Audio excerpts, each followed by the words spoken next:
భక్తాదులంతా కూడా మరి అన్ని సౌకర్యాలు కల్పిస్తున్నటువంటి సంబంధిత శాఖలకు అందరికి కూడా ధన్యవాదాలు తెలుపుతూ మరి ఈ యొక్క ఉత్సవ విశిష్టత స్వామివారి యొక్క గొప్ప కీర్తి స్వామివారి యొక్క గురించి కూడా స్వామి అర్చకులు ప్రధాన అర్చకులు అయినటువంటి వంశరక్షకులు మళ్ళీ స్వామివారు ఇప్పుడు చెప్తారు.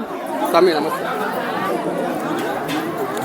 విశిష్టత సార్ అదో స్వామి బాబుకి చెప్పండి అట్లే మీరే స్వామి నమస్తే చెప్పండి. శ్రీమద్ ఖాద్రి లక్ష్మీ నృసింహ పరబ్రహ్మణే నమః. శ్రీమద్ విగణస మహాగురవే నమః. ఈ దినం శ్రీమద్ ఖాద్రి లక్ష్మీ నృసింహస్వామి వారి యొక్క దేవస్థానమునందు అత్యంత ప్రాచీనమైనటువంటి ఈ యొక్క క్షేత్రంలో వెలిసినటువంటి నరసింహస్వామి 8 చేతులతో హిరణ్యకశిపుని సంహార అనంతరం ప్రహ్లాదుల వారికి అభయాన్ని కటాక్షిస్తున్నటువంటి ఏకైక క్షేత్రం ఏదైనా ఉందిరా అంటే ఈ యొక్క భూబ్రహ్మాండంలో ఈ యొక్క ఖాద్రి క్షేత్రం తప్పితే ఇంకేదీ లేదు. అందులో ప్రధానంగా ఈ యొక్క క్షేత్రాన్ని ఖాద్రి గ్రామ్య పదముగా కదిరి అని పిలువబడుతూ ఉన్నది. ఇవాళటి రోజున పుష్యశుద్ధ ఏకాదశి నాడు వైకుంఠ ఏకాదశి, అందులోనూ ముక్కోటి ఏకాదశి అని పిలువబడేటువంటి ఇవాళటి రోజున స్వామివారు శ్రీదేవి భూదేవి సమేత శ్రీ వసంత వల్లభరాయ స్వామివారు ఉత్తర ద్వారము విచ్చేసి ప్రాతకాలమునే నైవేద్యం అంతా గావించి ప్రాతకాలంలోనే 3:30 ఉత్తర ద్వార దర్శనం అందరికీ భక్తులందరికీ కూడా దర్శనం ఇవ్వడం జరిగింది. అందులో ప్రధానముగా ఈ యొక్క ఖాద్రి క్షేత్రంలో కదిరి క్షేత్రంలో మా యొక్క గౌరవనీయులైనటువంటి శాసనసభ్యులైనటువంటి శ్రీ కందిగుంట వెంకటప్రసాద్ గారు వారి యొక్క చొరవతో మా యొక్క దేవస్థానం డిపార్ట్మెంట్ అయినటువంటి డిప్యూటీ కమిషనర్ అయినటువంటి శ్రీనివాస్ రెడ్డి గారు, వీరి యొక్క ఆలయ సిబ్బంది, అందులో ప్రధాన పాత్ర అయినటువంటి పోలీస్ వారైతేనేమి, వీరి యొక్క అందరి సహకారంతో ఇవాళటి రోజున దాదాపుగా ఈ సమయం చూసుకుంటే 12 గంటలు కావస్తున్నది మధ్యాహ్నం.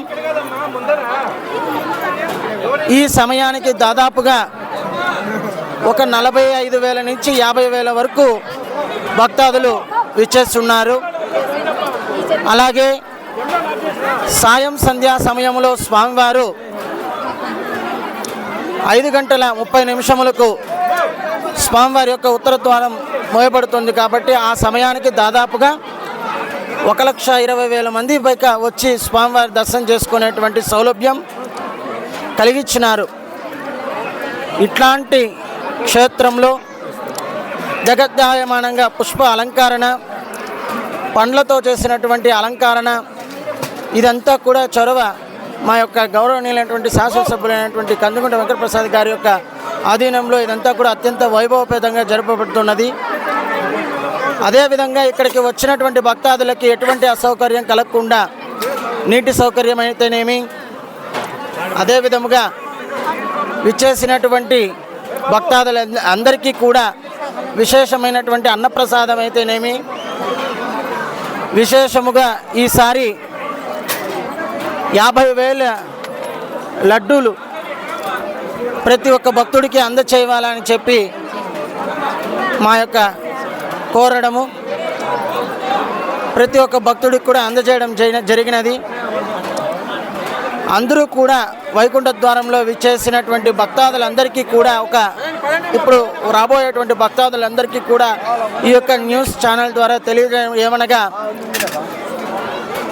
రాబోయేటువంటి భక్తాదులు దయ ఉంచి ఇది మన గుడి, మన గ్రామము, మనము కొంచెం స్వీయ నియంత్రణతో ఒక క్యూ లైన్లో ముగ్గురు వెళ్తూ ఉన్నారంటే ఒకరినొకరు తోసుకోకుండా ఏమి చేసుకున్నా కూడా అది భక్తులే. అదే మరిగానే అందరూ కూడా విచ్చేసి స్వామివారి దర్శనం గావించి తీర్థప్రసాదాలు స్వీకరించి అందరూ కూడా లోకమంతా కూడా సుభిక్షంగా ఉండాలని చెప్పి మనస్ఫూర్తిగా ప్రార్థన చేస్తున్నాము. స్వస్తి ప్రజాభ్య పరిపాలయంతాం న్యాయేన మార్గేణ మహిమహేషాం గోబ్రాహ్మణేభ్య శుభమస్తు నిత్యం లోకా సమస్త సుఖినో భవంతు. అర్చకం దాలివట్టం బాలాజీ నరసింహాచార్యులు అయినటువంటి నా నామదేవ్. ఓకే, నమస్కారం.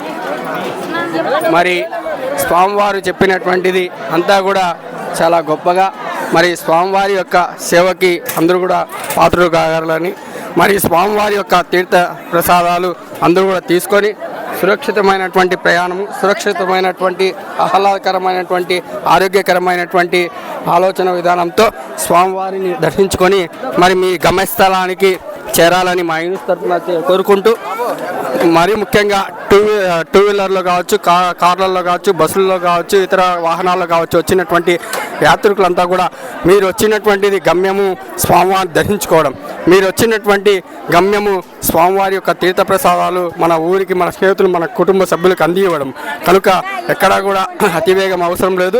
నిదానంగా మీరు వచ్చినటువంటి ఏ విధంగా వచ్చారో ఆ విధంగానే ఇంటికి వెళ్ళి మరి మన సోదరులకి, సోదరీమణులకి, మన బంధువులకి, మన స్నేహితులకి, శ్రేయోభిలాషులు, మన ఊరికి అందరికి కూడా స్వామివారి యొక్క గొప్పతనము, స్వామివారి యొక్క భక్తి, స్వామివారి యొక్క తీర్థ ప్రసాదాలు అందజేస్తానని ఆశిస్తూ సెలవు తీసుకుంటాను.